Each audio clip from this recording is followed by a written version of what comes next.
मसीह की जय हो। सभी का प्रेम भरा नमस्कार। मैं आपके साथ जॉन सिंह हूँ और धन्यवाद देते हैं कि हमेशा आप मेरे साथ देते हो। आज मेरे दोनों साथी की ओर से मैं आप सभी को स्वागत करता हूँ। आप चाहे टीवी, रेडियो, फेसबुक या यूट्यूब के माध्यम से किसी भी कोने इस दुनिया की ओर से देख रहे हो, सभी को मैं तेजी से स्वागत करता हूँ। धन्यवाद देता हूँ कि हमारे साथ हमेशा इस कार्यक्रम में साथ देने के लिए, क्योंकि जब मैं कमेंट्स पढ़ता हूँ तो पता चलता है कि बहुत से लोग इससे दिलचस्पी पाते हैं और बहुत से लोग लाभ पाते हैं।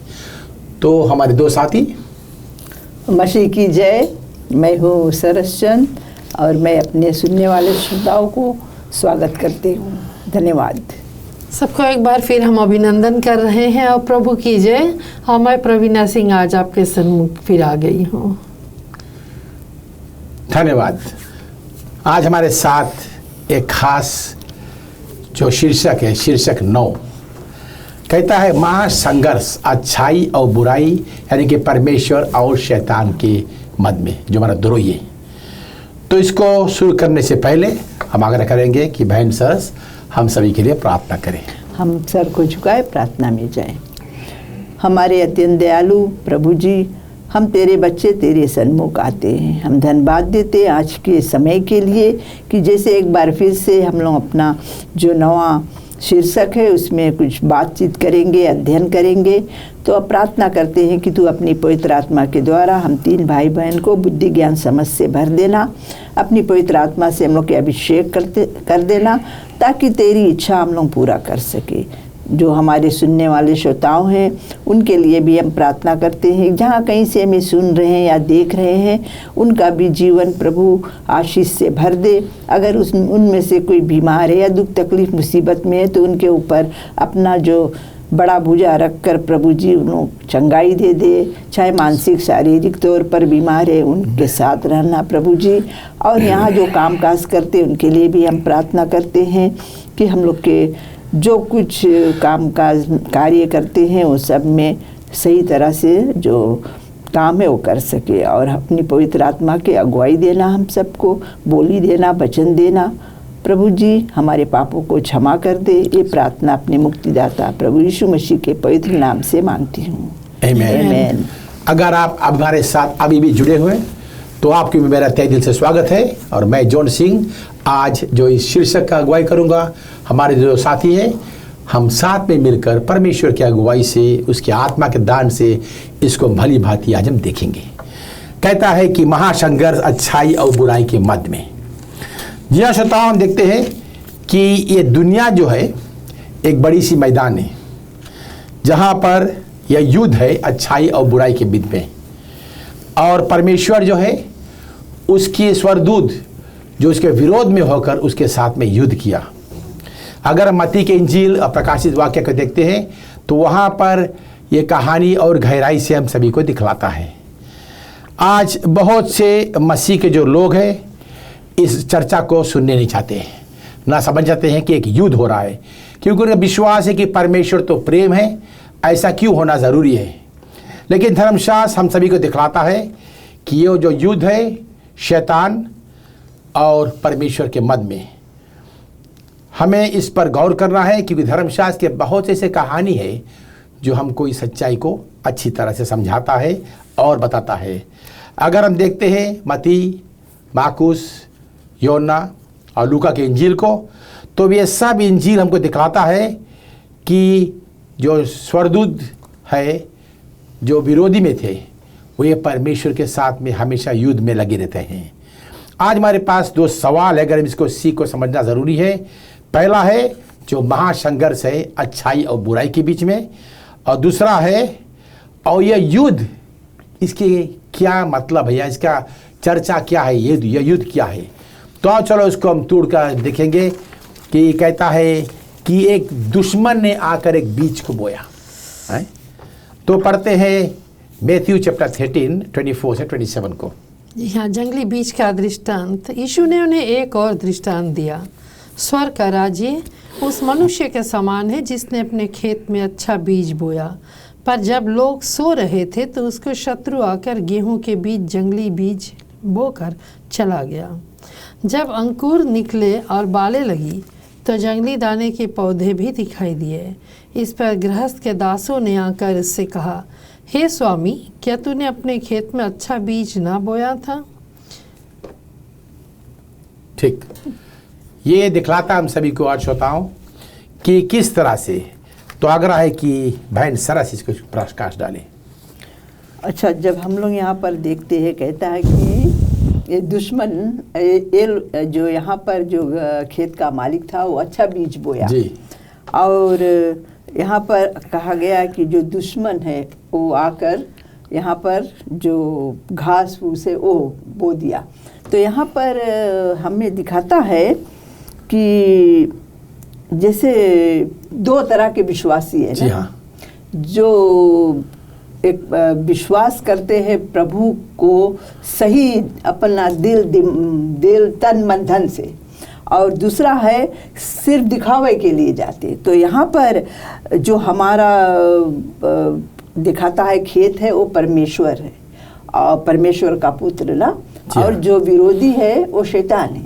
तो जैसे आपने कहा है कि यहाँ पर हम लोग देख सकते हैं कि जो सही और गलत का युद्ध है, तो उसके एक दिन उसका न्याय होगा। अच्छा, बहुत खूब। ये भी हम सीखते हैं यहाँ पर कि जब परमेश्वर ने इस पृथ्वी को अच्छी तरह से बनाया, जब उसने छठवां दिन को कहा कि बहुत सुंदर, जब आपको मुझको बनाया, परमेश्वर बड़ा खुश हुआ कि चलो आज हमारे तरीके, हमारे स्वरूप में, हमारे चरित्र में इंसान है आज दुनिया में। लेकिन आज उस सवाल को जब लेते तो ये दुष्ट कहाँ से आ गया? दुष्ट कहाँ से आ गया ना? हाँ। तो पढ़ते हैं मैथ्यू 13 को 28 से 30 को। उसने उनसे कहा, यह किसी शत्रु का काम है। दासों ने उससे कहा, क्या तेरी इच्छा है कि हम जाकर उनको बटोर लें? उसने कहा, नहीं, ऐसा ना हो कि जंगली दाने के पौधे बटोरते हुए तुम उनके साथ गेहूं भी उखाड़ लो। कटनी तक दोनों को एक साथ बढ़ने दो और कटनी के समय मैं काटने वाले से कहूँगा कि पहले जंगली दाने के पौधे बटोर कर जलाने के लिए उनके गट्ठे बांध ले और गेहूं को मेरे खत्ते में इकट्ठा कर दे। जी हाँ, अगर थोड़ा आगे पढ़ते हैं 37 से 40 को, जी 13 का। उसने उनको उत्तर दिया, अच्छे बीज का बोने वाला मनुष्य का पुत्र है। खेत संसार का है। अच्छा बीज राज्य की संतान और जंगली बीज दृष्ट की संतान है। जिसे शत्रु ने उनको बोया वह शैतान है। कटनी जगत का अंत है, काटने वाला स्वरदूत है। अंत में जैसे जंगली दाने बटोरे जाते और जलाए जाते, वैसा ही जगत के अंत में होगा। आमीन। ये जो दृष्टांत है, जो कहानी है, जी हाँ, ये हम मनुष्य के ऊपर तुलना करता ना। जी। दुनिया क्या है? वो खेत है। अच्छे बीज कौन है? जो परमेश्वर को सच्चा दिल से मानते, आज्ञा पालन करते हैं। और दुष्ट बीज क्या है? तो जो कांटा है, जी, वो कौन है? और जो लोग जो परमेश्वर को के आज्ञा को नहीं मानते हैं और जो गलत रास्ते पर चलते हैं, और वो शैतान के बाद ना, शैतान की तरफ है। जी हाँ, नौकर ने क्या सवाल किया कि चलो हम सब कांटा को निकाल देना। जी हाँ। तो प्रभु ने क्या कहा? तो प्रभु ने कहा कि नहीं, जो मालिक ने कहा नहीं, अगर तुम कांटे को निकालोगे तो उसके साथ साथ शायद कुछ अच्छा जो गेहूं है वो उखड़ जाएगा। तो यहाँ पर हम लोग के लिए ये जो दिया गया है एक हम लोग के सीख कि ये दुनिया है ना, यहाँ पर अच्छे लोग भी है और बुरे लोग भी है। तो हमारा परमेश्वर जो है वो प्रेम का परमेश्वर है, और अगर जो वहाँ पर जो काटा रहा उसको उखाड़ देगा तो उसके साथ साथ कुछ गेहूं उखड़ जाएगा। इसके यही मतलब है कि परमेश्वर जो है वो हो सकता है कुछ भी सेम टाइम कर देना। जी हाँ। पर परमेश्वर यहाँ पर वो प्रेम का परमेश्वर है, वो चाहता है कि लोग साथ साथ में बढ़े, और फिर जो अच्छा है और जो बुरा वो फैसला परमेश्वर अपन समय पे करेगा, क्योंकि वो प्रेम का परमेश्वर है। वो नहीं मांगे कोई के जरवाए के रखे। जी हाँ। नहीं, यही दृष्टांत हम लोग के और यह भी सीख देता है कि कभी कभी हम जैसे बोलते हैं हम अच्छा है, ठीक, और वो बुरा है, तो हम बुरा को काटते काटते अच्छे को भी काट देते हैं। जी हाँ, ये बहुत सही बात है श्रोताओं की।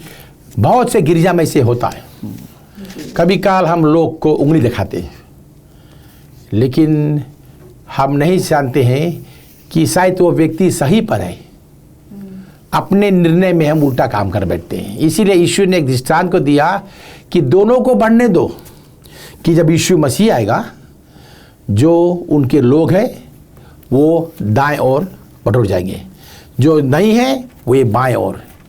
तो यहाँ पर जो बाएं ओर जाएंगे क्या होगा? उनको बटोर कर आग में झोंक दिया जाएगा, यानी कि आग के भट्टी में शैतान के साथ में वे सब जल जाएंगे ना।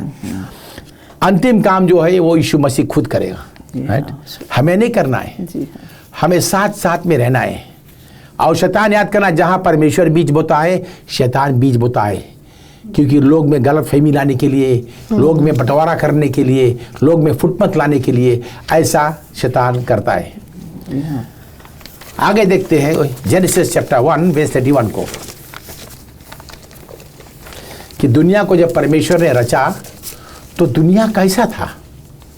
तब परमेश्वर ने जो कुछ बनाया था सब को देखा तो क्या देखा कि वह बहुत ही अच्छा है, तथा सांझ हुई, फिर भोर हुआ।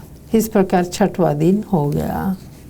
ठीक, जब ये दुनिया को परमेश्वर ने पवित्र बनाया, हव्वा आदम को पवित्र बनाया, तो ये तीसरा कहाँ से आ गया? ये तीसरा जो द्रोही जो हमारा द्रोही है जी। तो यहाँ पर जैसे कहा गया है कि जब परमेश्वर दुनिया बनाया था तो परमेश्वर जानता था जी कि उसने जो शैतान हो उसको धरती पर गिराया था। इसीलिए उसने जो पेड़, जब ये आदम और हव्वा को बनाया था तो इसीलिए वहाँ पर पेड़ को रखा था, वृक्ष जो था, वृक्ष को, क्योंकि उनको परमेश्वर नहीं चाहता रहा था कि उन लोग के सीधा बताए दे कि आप लोग ये पेड़ नहीं खाना। परमेश्वर चुनाव तीसरा कि वहाँ भला और बुरा ज्ञान के पेड़ है, उसमें से नहीं खाना, क्योंकि जिस दिन तुम खाएगा उस दिन तुम अवश्य मर जाओगे। पर यहाँ पर हम लोग देखे कि शैतान जो है वो इस दुनिया में था, इसीलिए तो वहाँ पर पेड़ बोया गया था। जी हाँ, तो इसीलिए रेवलेशन 12:7-9 जब देखते हैं यहाँ पर कि परमेश्वर ने कहा कि अच्छाई और बुराई, जब वो शब्द बुराई आता है तो ये शैतान से तुलना करता है। जी हाँ, इसके मतलब परमेश्वर उनको दिखलाया था कि बुराई भी है, इसमें से मत खाना, राइट? इसीलिए देखते हैं जेनेसिस चैप्टर 3 में जो कहानी है कि किस तरह से ये जो द्रोही ये शैतान है, किस तरह से हव्वा को अपने बात में बहकाता है। यहोवा परमेश्वर ने जितने बनेले पशु बनाए थे उन सब में सर्प धूर्त था। उसने स्त्री से कहा, क्या सच है कि परमेश्वर ने कहा तुम इस वाटिका के किसी वृक्ष का फल ना खाना? स्त्री ने सर्प से कहा, इस वाटिका के वृक्षों का फल हम खा सकते, पर जो वृक्ष वाटिका के बीच में उसके फल के विषय में परमेश्वर ने कहा है कि ना तो उसको खाना और ना उसको छूना, नहीं तो मर जाओगे। तब सर्प ने स्त्री से कहा, तुम निश्चय ना मरोगे, वरन परमेश्वर आप जानता है कि जिस दिन तुम उसका फल खाओगे उसी दिन तुम्हारी आंखें खुल जाएगी, तुम भले बुरे का ज्ञान पाकर परमेश्वर के तुल्य हो जाओगे। अतः जब स्त्री ने देखा कि उस वृक्ष का फल खाने के लिए अच्छा और देखने में मन भाव और बुद्धि देने के लिए चाहने योग्य भी है, तब उसने उसमें से तोड़कर खाया और अपने पति को भी दिया और उसने भी खाया। तब उन दोनों की आंखें खुल गई और उनको मालूम हुआ कि वे नंगे हैं, इसलिए उन्होंने अंजीर के पत्ते जोड़ जोड़ कर लंगोट बना लिए। ठीक, इससे में क्या ज्ञान मिलता है कि किस तरह से जो शैतान है, किस तरह से सांप के अंदर आकर और स्त्री को भरमाया। अच्छा, तो हम लोग यहाँ पर देखिए ये जो शैतान है ना जी, ये शैतान एक समय कहा गया बहुत सुंदर स्वर्गदूत था। जी हाँ। और वो परमेश्वर के साथ स्वर्ग में था और वहाँ पर इन्होंने परमेश्वर के विरुद्ध साजिश रचा और वहाँ पर कुछ जो स्वर्गदूत था वो 1/3 स्वर्गदूत को अपने पास खींच लिया और वहाँ पर परमेश्वर से युद्ध हुआ और इसको यहाँ पर धरती पर गिरा दिया गया। तो इसके बाद उन्होंने जब प्रभु ने दुनिया बनाया तो वहाँ पर सांप को भी बनाया। सर्प कहा गया कि सर्प उड़ता था उस समय जी। और बहुत सुंदर था। जिस तरह शैतान जो स्वर्ग में था बहुत सुंदर था। तो यहाँ पर उन्होंने स्त्री को भरमा दिया कि, और वहाँ पर कहा गया कि स्त्री जो है वो भूल गई कि प्रभु ने उसको चिताया था कि उस जो पेड़ है उसका फल मत खाना। अच्छा, ठीक। यहाँ पर हम देखते हैं शैतान जो है बड़ी चालाकी से परमेश्वर के प्रति झूठ बोला। जी हाँ। क्या झूठ बोला कि दिखलाया, पहला बात शैतान परमेश्वर के बात पर हव्वा को भरमाने की कोशिश किया और उसे कहा कि तुम निश्चय नहीं मरोगे। यानी कि उसने परमेश्वर पर दोष लगाया कि परमेश्वर तुमसे झूठ बोला ना, कि इसके मन में जो एक भावना है और जो एक भरम उठ सके कि जी हाँ ये सही कह रहा है और ये परमेश्वर ने मुझसे कुछ छुपाया है। तो स्त्री को उसी तरह लालच आ गया ना। तब जब लालच आ गया तो उन्होंने सोची होगी कि हम खा लें क्योंकि हम परमेश्वर के तुल्य हो जाएंगे। ये सही बात कह रहा है, इसीलिए तो परमेश्वर उस वृक्ष को दिया है, वाटिका में उस वृक्ष को दिया है तो हम खा लें। अच्छा, इसीलिए जब इसको देखते हैं यहाँ पर एक और बात है, जो सांप है और जो परमेश्वर है ना, दोनों को देखते थे। जो हव्वा थे बीच में ना, ये परमेश्वर झूठ बोल रहा है कि ये सांप झूठ बोल रहा है जी। अब किसके हम और देखे ना, एक उलझन में हो गया ना, संदेह में किसके ऊपर करता। इसको एक चुनाव, एक निर्णय लेना पड़ा कि हम किसके बात को मानी है। तो उसने क्या किया, उस सांप का बात में वो आ गई है। और ये दिखलाता है कि यहीं से हम जो मनुष्य पहचान सके कि जो महासंघर्ष है ये आज दुनिया में आ पहुंचा। जी हाँ, जैसे बहुत समय हम लोग के जीवन के दिखाए है ना जी, कि हम लोग भी जब चुनाव करते हैं, कभी कभी हम लोग भी शैतान की बात सुन लेते हैं ना। हम लोग के जबकि परमेश्वर हम लोग के सब कुछ अपना वचन में दी से, कि वहाँ से जब हम लोग वचन पढ़ेंगे तो उसमें से हम लोग सीख सकेंगे कि किस मार्ग पर हम लोग के चलना चाहिए। इसीलिए आयज़ाया नबी में देखते हैं 41 लिखा है कि तुम इधर उधर मत ताक। जब हमारा मन भटकता है तो हम क्या करते हैं, हम किसी गलत चीज़ पर भरोसा कर बैठते ना। और परमेश्वर यहाँ दिखलाता हम लोग को कि अगर हम पढ़ते हैं रेवलेशन चैप्टर 12 वर्स 7 को 9 तो ये क्या कहता हमसे।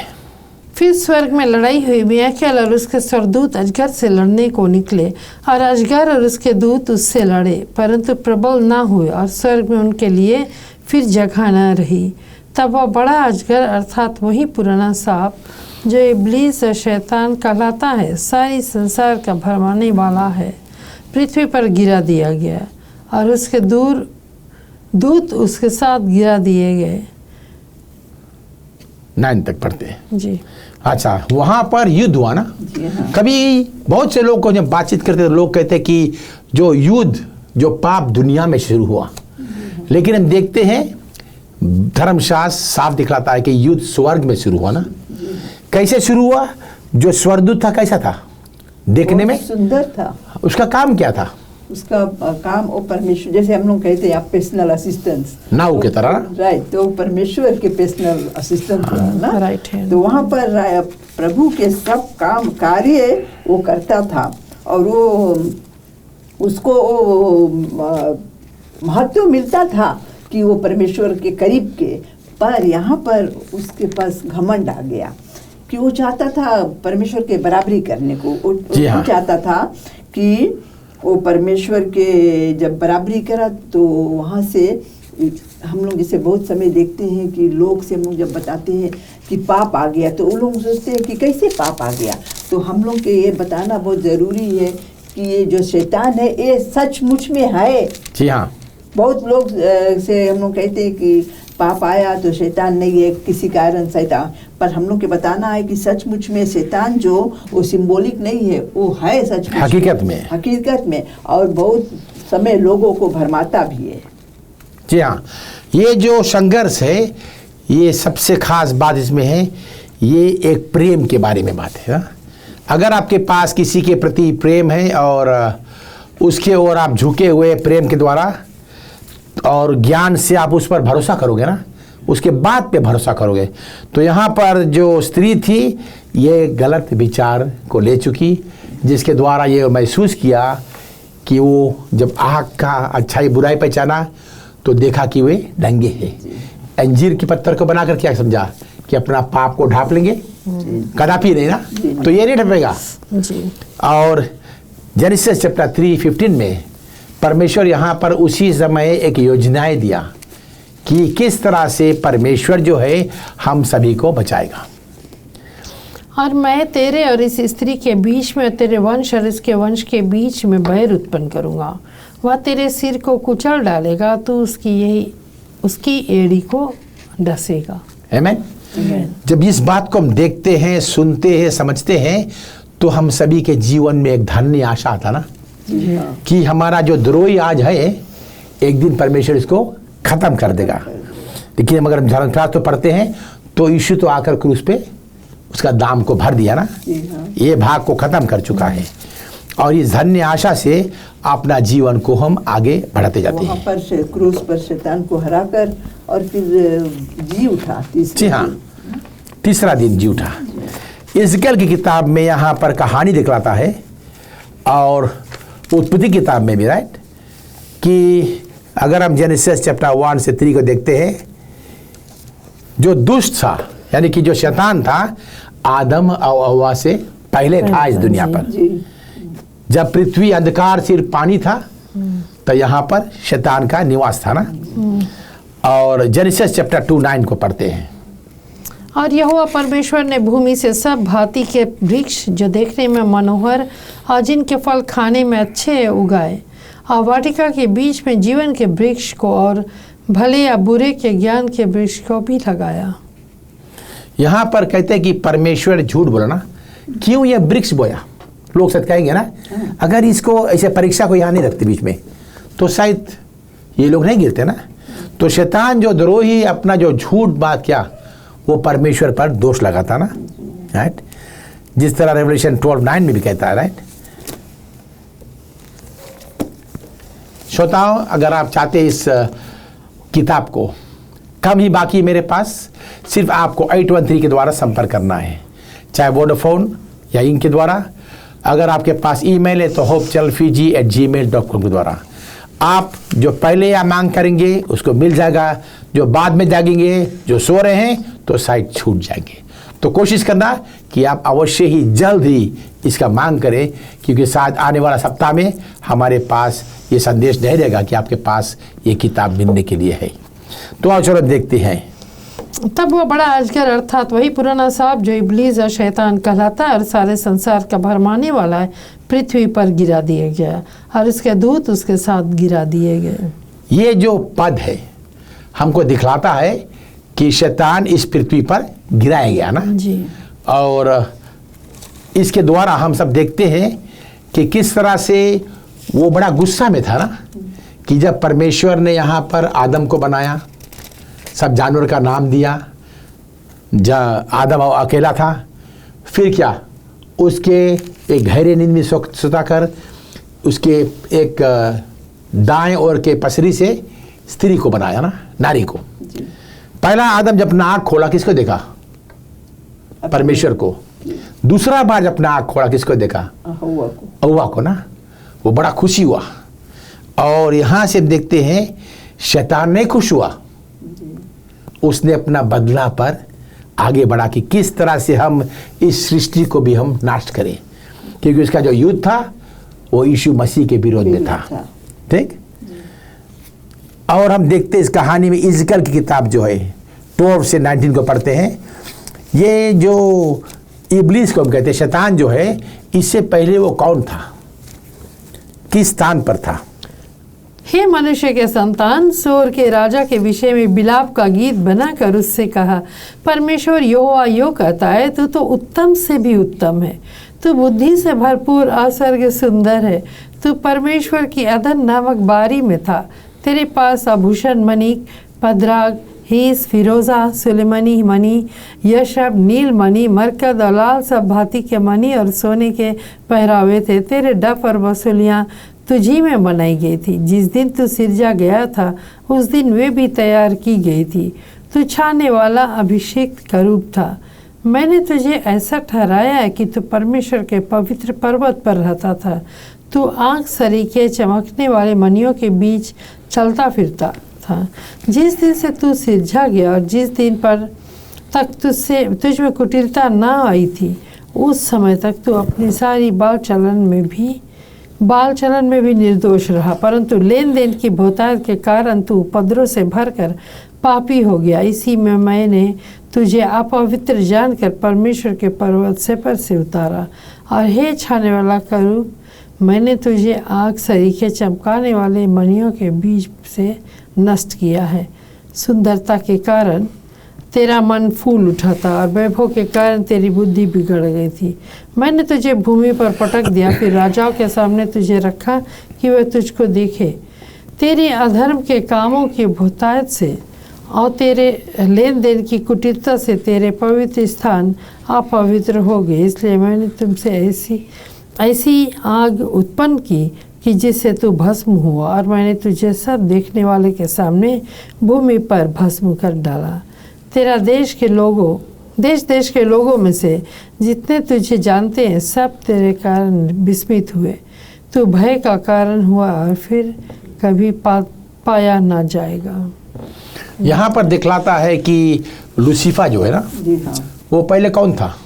वो स्वर्गदूत था, सबसे मजबूत ना? स्वर्गदूत था। और कहा गया है कि जो हीरा मोती है, जो कुछ हीरो सब उनके, हाँ, वो सोना से चढ़ा आभूषण। हुआ था। तो वहाँ पर हम लोग देख सकते हैं कि परमेश्वर के कितना करीब रहते हुए और इसको हर एक पदवी मिला। ये परमेश्वर के पवित्र पर्वत पर रहता था और वहाँ पर ये अभिषेक था।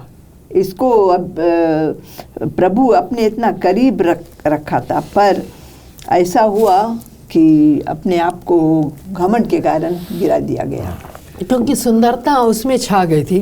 और जैसे नाव को देखते हैं, राइट हैंड है तो उसमें इतना भारी घमंड रचा था कि सब कुछ तो हम करते हैं, तो परमेश्वर का क्या काम है।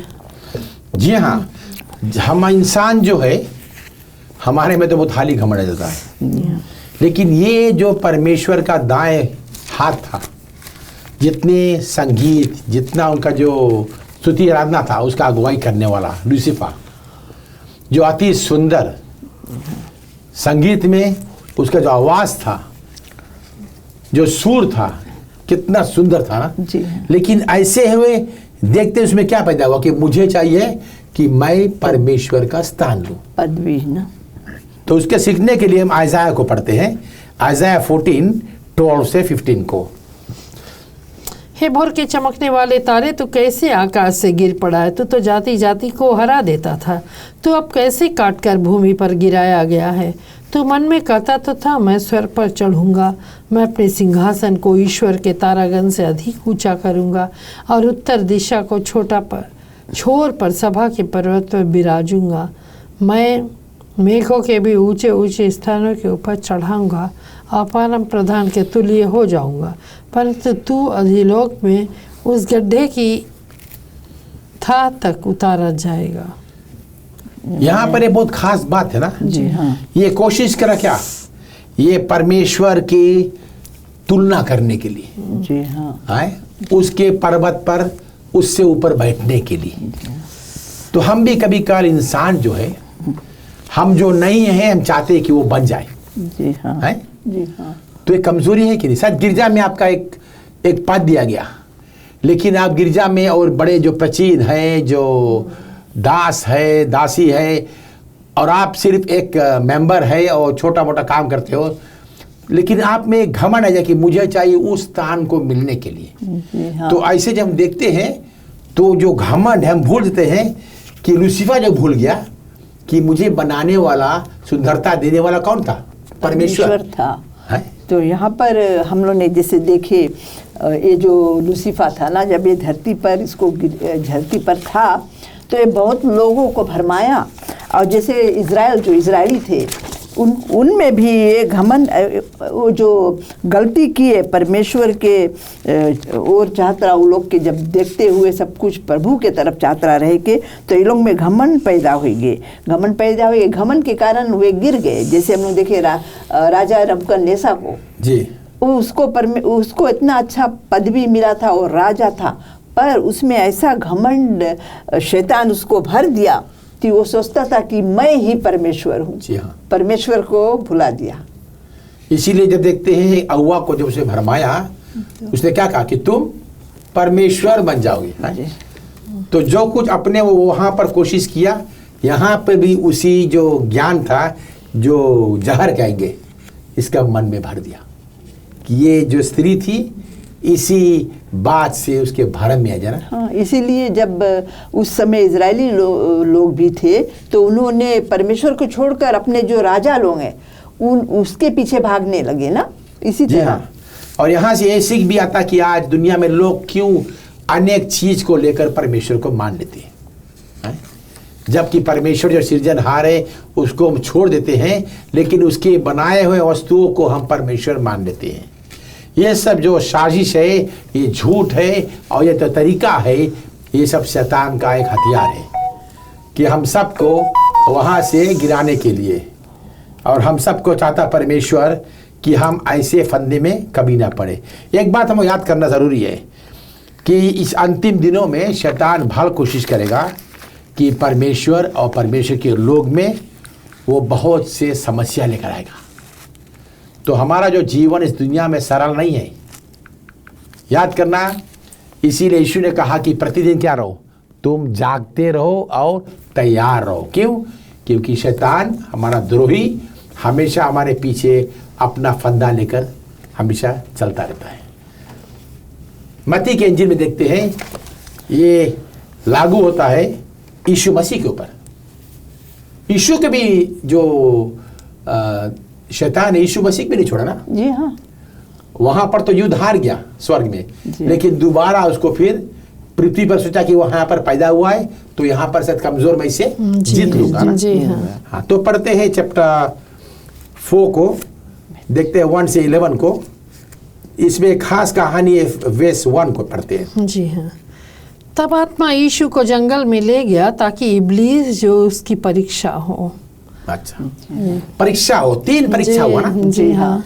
पहला परीक्षा क्या था कि जो पत्थर है उसको रोटी बना। यीशु क्या कितने दिन वहां पर था जंगल में? 40 दिन ना। तो यीशु जब 40 दिन जंगल में था तो अवश्य ही भूखा हो ना। जी हाँ, उसको भूख लगा था। हाँ। और हम मनुष्य तो शायद 2 रोज नहीं खाएंगे तो शायद हम चोरी कर भी कोशिश करें खाने के लिए, हाँ। क्योंकि भूख ऐसा है। लेकिन शैतान देखा इसका कमजोरी क्या होगा, ये भोजन। जी हाँ। उस भोजन की तरह इसने उसको भरमाया। लेकिन यीशु ने क्या कहा? यीशु ने कहा कि वचन में लिखा है कि तू अपने परमेश्वर की परीक्षा ना ले, क्योंकि हम लोग भोजन से नहीं, हम लोग प्रभु के वचन से भी सकता जीवित रहे। परमेश्वर यीशु मसीह ने हमेशा धर्मशास्त्र का सहारा लिया, लेकिन हम मनुष्य कभी काल अपना ज्ञान का सहारा लेते हैं। जी हाँ। वो कर सकता था कि मैं परमेश्वर हूँ, मेरे पास अधिकार है, मैं ये कर सकता हूँ। जी हाँ, वो सकता था। हाँ। वो जो पत्थर था वो परमेश्वर था, वो सकता था उसको भोजन बनाने। पर उन्होंने जल्दबाजी नहीं किया, वो परमेश्वर सोच समझ के ना। जी हाँ। जिस तरह हमेशा हम कहते हैं कि परमेश्वर में 2 कान क्यों दिया? सुनने के लिए ना। मैं तो अभी सोचा कि क्यों मैं इसकी बात सुनूं, क्योंकि बनाने वाला तो परमेश्वर है सब कुछ, और फिर ये कौन है जो आकर कहता है कि तुम पत्थर को रोटी बना दो। जी हाँ। दूसरा परीक्षा था, शैतान क्या करा? उसको मंदिर के ऊपर ले गया। जी हाँ। क्या करने के लिए? कि वहां से वो कहता है कि अगर सचमुच में आप परमेश्वर के पुत्र हो तो यहाँ से अपने आप को गिरा दो। जी हाँ। और प्रभु के स्वर्गदूत आकर आपको हाथों हाथ रोक लेंगे, पैर में ठोकर नहीं लगेगा ना। जी हाँ। कभी कभी हम ऐसे बात में, ऐसे भरम बात में आ जाते हैं ना। जी हाँ। हमारा एक अंदर तक घमंड, हाँ हमारा परमेश्वर महान है। जी हाँ, परमेश्वर महान है, लेकिन परमेश्वर नहीं चाहता कि उसकी हम परीक्षा में डाले। जी हाँ। अगर हाँ आप जाता है, ठोकर लगा, पहाड़ से गिरेगा, तो अवश्य आपको परमेश्वर बचाएगा। लेकिन आप कहते हैं राम छलांग मारी परमेश्वर बचा ली, तो परमेश्वर से आपको नहीं बचाएगा। ये सलाम को यीशु मसीह देता है कि परमेश्वर को तुम परीक्षा में मत डालना। तीसरा जो था वो एक ऊंची स्थान पर यीशु को ले गया। जी हाँ। तो वहां पर यीशु से क्या कहा? दंडवत मुझे कर और मैं तेरा जो ये सब सृष्टि है मैं तुझे दे दूंगा, तुझको सौंप दूंगा। सोचने वाली बात है जी ना। हाँ। ये दुनिया किसका है? परमेश्वर का है। लेकिन कौन राज बना लिया? शैतान। राजा से कहता कि मेरे आगे दंडवत करो और मैं तुम्हें ये राज दूंगा। ये सोचने वाली बात है और खिलने वाली बात है। जी हाँ। लेकिन परमेश्वर जो था वो हमेशा अपने पिता का सहारा लिया। परंतु यीशु मसीह जैसे कहा कि हे शैतान तू दूर हो जा, जी हाँ। क्योंकि तू प्रभु अपने परमेश्वर को प्रणाम कर, केवल उसी की उपासना कर। जी हाँ। तब शैतान उसके पास से चला गया और स्वर्गदूत आकर उसकी सेवा करने लगे। आमीन। जी हाँ। जैसे हम लोग के भी यहाँ पर प्रभु यीशु मसीह का परीक्षा हुआ, जी। तो यह हम लोग के इसलिए दिखाया है कि हम लोग अगर परमेश्वर के वचन पढ़ते जी हैं हाँ। तो हम लोग के भी होशियार चौकस रहना पड़ेगा, क्योंकि ऐसे ऐसे परीक्षा हम लोग के ऊपर भी बहुत आएगा। आएगा। जी हाँ। हमें यीशु दिखलाता है यहाँ पर इफिशियंस चैप्टर 6:12 को पढ़ते हैं। लेकिन ये तीनों नमूना जो यीशु मसीह के साथ में हुआ, ये 3 परीक्षा, यीशु ने धर्मशास्त्र का सहारा लिया। जी हाँ। और उससे वो अगुवाई किया कि धर्मशास्त्र में क्या है लिखा हुआ है। जी। तो पढ़ते हैं 6:12 को।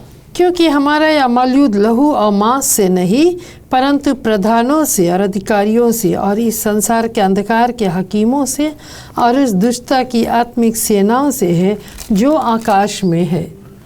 आमीन। आमीन। आमीन। कभी ये नहीं सोचता कि हमारा यहाँ घूसा पाई हुई, जी। हाथापाई है। हम एक अंधकार के शक्ति से लड़ते हैं। तो उसको लड़ने के लिए हमें परमेश्वर का सहारा लेना जरूरी है, आमीन। उसकी अगुवाई लेना जरूरी है, तभी हम सफलता पाएंगे श्रोताएं। और हम देखते हैं कि हमारे जो श्रोताओं हैं उनको ये चेतावनी परमेश्वर देता है कि अगर इस युद्ध में आप कामयाबी देते हो तो आप यीशु मसीह पर निर्भर रहो, धर्मशास्त्र को पढ़ो, प्रार्थना का जीवन, उपवास का जीवन में लगे रहो, और इस तरह से हम सब आगे बढ़ते जाएंगे। क्योंकि ये भी कहा गया कि परमेश्वर का जो वचन है वो 2 धारी तलवार से भी चोखा है ना। जी वो हाँ। हम लोग के अगर दुष्ट आएगा हमारे पास तो उससे दूर हो जाएगा जी। जब हम परमेश्वर के वचन को पढ़ेंगे। जी हाँ श्रोताओं, यहाँ पर देखते हैं, कहता है एक परमेश्वर है, एक तरफ शैतान है, और एक बड़ा युद्ध है, संघर्ष है, जी। महासंघर्ष के बीच में है। जब ये 2 के बीच में संघर्ष है तो बाकी ताकत कहाँ गया है? अगर परमेश्वर चाहता तो एक ही मिनट में शैतान को खत्म कर देता, ठीक। जी। लेकिन परमेश्वर ऐसा नहीं किया, क्योंकि परमेश्वर एक प्रेम का परमेश्वर ना जी। है। जी हाँ। अगर मान लिया जाए थोड़ा देर के हम लोग देखते हैं शैतान जो स्वर्ग में जी। युद्ध किया, जी। परमेश्वर सकता था उसको उसी वक्त खत्म कर दे, पर परमेश्वर नहीं चाहता है कि वो हम लोग जिसे डर से अपना जीवन जिए। हाँ। परमेश्वर चाहता है अपना प्रेम जी दिखाए। हाँ। तो इसीलिए वो अपना प्रेम दिखाए, इसीलिए उसको इस धरती पर गिरा दिया। जी हाँ श्रोताएं, हम देखते हैं कि परमेश्वर यहाँ पर दिखलाता है कि उसका जो उसका राज है, उसका जो गवर्नमेंट है, उसका सिद्धांत है, वो इंसाफ और सच्चाई पे बना हुआ ना। जी। वो पक्षपाती नहीं करता, ना किसी को दबाव में डालता है, लेकिन वो चाहता है कि सबके सामने उसका इंसाफ, और ये इंसाफ उसने शैतान को दिखलाने के लिए किया, इसीलिए उसको उसी समय नहीं मारा जी हाँ। है। जी। या तो बाकी लोग क्या कहते हैं कि कैसा है परमेश्वर, हाँ, जैसे हम करते हैं, हाँ। कहते हैं इंसाफ का परमेश्वर, प्रेम का परमेश्वर ना। हाँ। तो वहाँ पर हम लोग झूठा बन जाते हैं। हाँ, इसीलिए देखते हैं जॉन चैप्टर 8 वर्स 44 और 45 को, ये खास बात दिखला रहा है, जो चरित्र है शैतान का वो कौन है? तुम अपने पिता शैतान से हो और अपने पिता की लालसा को पूरा करना चाहते हो। या तो आरंभ से हत्यारा है और सत्य पर स्थिर ना रहा, क्योंकि सत्य उसमें है ही नहीं। जब वह झूठ बोलता तो उसने अपने स्वभाव ही से बोलता है, क्योंकि वह झूठा है वरन झूठ का पिता है। परंतु मैं जो सच बोलता हूँ इसीलिए तुम मेरा विश्वास नहीं करते। आमेन। आमेन। शैतान क्या है? झूठा और झूठ का पिता है। आराम से क्या है? हथियारा है ना? जी। उसका वो स्वभाव है। जी हाँ। जी तब यहाँ पर दिखलाता है जो शैतान है, शुरुआत से कोशिश किया मनुष्य को ये विश्वास करने के लिए कि परमेश्वर प्रेमी और इंसाफ नहीं है। जी है। दूसरा बात बतलाता है कि परमेश्वर चाहता है लोग को ठेस पहुंचाने के लिए और उन सभी को गुलाम बनाने के ना। जी हाँ। जैसे कभी काल देखते हैं साकिस में जी हाँ। एक बड़ा सा पत्थर को कोई आवाज निकलता है तो लोग क्या डर के मारे से आगे झुक जाते ना। तो यहाँ पर भी ऐसा एक जो ख्यालात है लोग के मन में, शैतान कोशिश करता है ये सब उनको दिल में समझाने के लिए। जी हाँ। जैसे हम लोग देखते हैं जब प्रभु यीशु मसीह इस दुनिया पर था तो जो महागुरु संघर्ष। रहे ना, वो लोग भी प्रभु यीशु मसीह को नहीं समझे ना। हर वक्त वो प्रभु परमेश्वर को झूठा साबित करने को कोशिश किया। तो यहाँ पर क्यों ऐसे किए? क्योंकि उनमें वो घमंड था और वे चाहते थे कि प्रभु यीशु मसीह को झूठा साबित करके उसको विश्वास नहीं करे। और ये सब चीज़ कहा गया है कि ये शैतान का जी चाल है ना। वो ज़्यादातर वे शैतान के जो बातें हैं उस पर विश्वास करते थे और शैतान के ही जो, जैसे हम लोग कहा गया कि शैतान एक झूठ है और झूठ का पिता है, तो उसी तरह ये जो वहाँ पर जो फरीसी रहे ये सब इसी काम को करते थे। जी जी हाँ। यहाँ पर दिखलाता है जो सांप है जो शैतान उसको इस्तेमाल करता है। जी हाँ। दूसरा है वो परमेश्वर को दोष लगाने वाला है। और जो अजगर है क्या कहता है? जो अजगर हम सभी को दिखलाता है यहाँ पर कि किस तरह से परमेश्वर जो है ये अजगर सभी को झूठ में हाँ। जी शामिल कर लेता है। शासित करता है ना। जी हाँ। ये हर वक्त कोशिश करता था परमेश्वर के काम को बिगाड़ने के लिए, रोकने के लिए। जी हाँ। जी हाँ श्रोताओं, हम देखते हैं कि हम इस विषय के अंत पे आ पहुंचे हैं। दिखलाता है कि जो ये महासंघर्ष है ये अच्छाई या बुराई यानी कि परमेश्वर और शैतान के बीच में है। ये स्वर्ग से शुरू हुआ, पृथ्वी पर आया। अभी पृथ्वी का जो राजा है कौन है? शैतान राज करता है यहाँ पर। हमें डरना नहीं क्योंकि हमारा परमेश्वर सर्वशक्तिमान है। धर्मशास्त्र में यह साबित करता है कि परमेश्वर ने पाप को नहीं जन्मा है। और जो पाप है ये अंदर से आया, उसके अपना सुंदरता और अपना घमंड के द्वारा। परमेश्वर का जो राज्य है वो शुद्ध है और शैतान भर कोशिश किया दिखाने के लिए परमेश्वर नहीं ठीक है, वो इंसाफ नहीं है, उसके पास वो प्रेम नहीं है। हमें हमेशा याद करना जो पाप है हमारा एक दुश्मन है और हम नहीं चाहते कि हम उस दुश्मन के बाद में इस पाप में डूब जाए। एक दिन आता है जब परमेश्वर शैतान उसकी ताकत को पूरी जड़ से खत्म कर देगा। यही हमारा धन्य आशा है कि हम इस परमेश्वर पर विश्वास करें जिसने आकाश, पृथ्वी, जल स्रोतों और आपको और मुझको बनाया।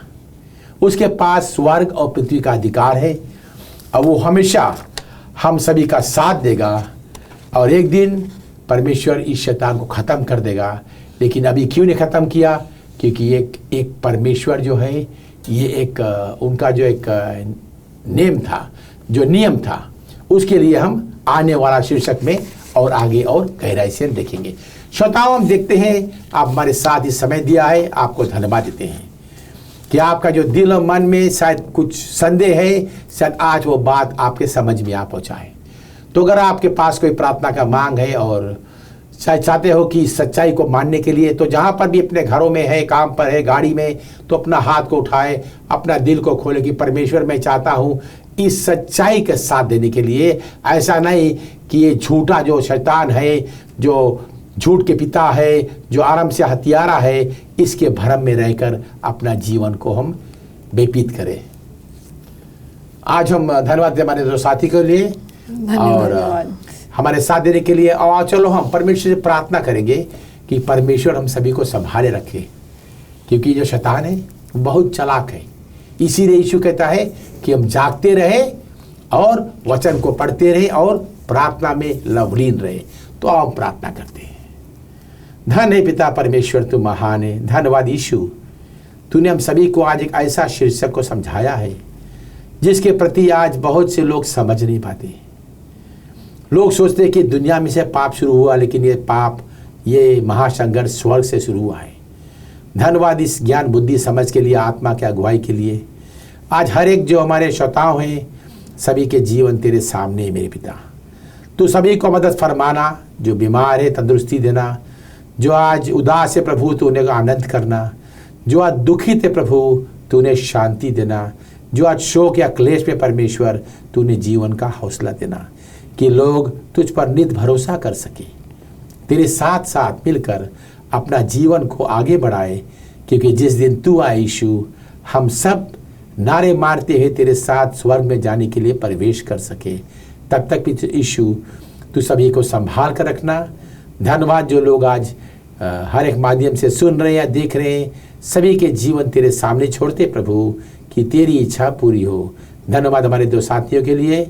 धन्यवाद प्रभु, तूने हम सभी को इस्तेमाल किया अपने इस शीर्षक के लिए। ये प्रार्थना यीशु के नाम से मांगते हैं, आमीन। धन्यवाद हमारे दो साथी, और धन्यवाद हमारे सभी सुनने वाले श्रोताओं, आपने हमारे साथ इस कार्यक्रम में भाग लिया। हमारा विनती प्रार्थना है कि परमेश्वर के आशीष अनुग्रह आप सभी के साथ सदा रहे। आप चाहे टीवी, रेडियो, फेसबुक या यूट्यूब के माध्यम से सुन रहे या देख रहे हो, सभी को धन्यवाद देते हैं। याद करना, ये कार्यक्रम जो है आता है टीवी के माध्यम, होप चैनल वालेसी प्लेटफॉर्म 8 पर आता है, मंगलवार रात 9 बजे, बुधवार को दोपहर 2 बजे, शनिवार को सुबह 6 बजे, रविवार को सुबह 10:30 बजे। और अगर आपके पास रेडियो के माध्यम है, आशा FM 101.8 पर आप सुन सकते हो, बुधवार को रात 8 बजे, शुक्रवार को रात 8:15 बजे, शनिवार को सुबह 8:15 बजे और रविवार को सुबह 10:30 बजे। धन्यवाद इस कार्यक्रम को सुनने के लिए। प्रभु परमेश्वर आप सभी को आशीष दे। तब तक के लिए सभी को धन्यवाद।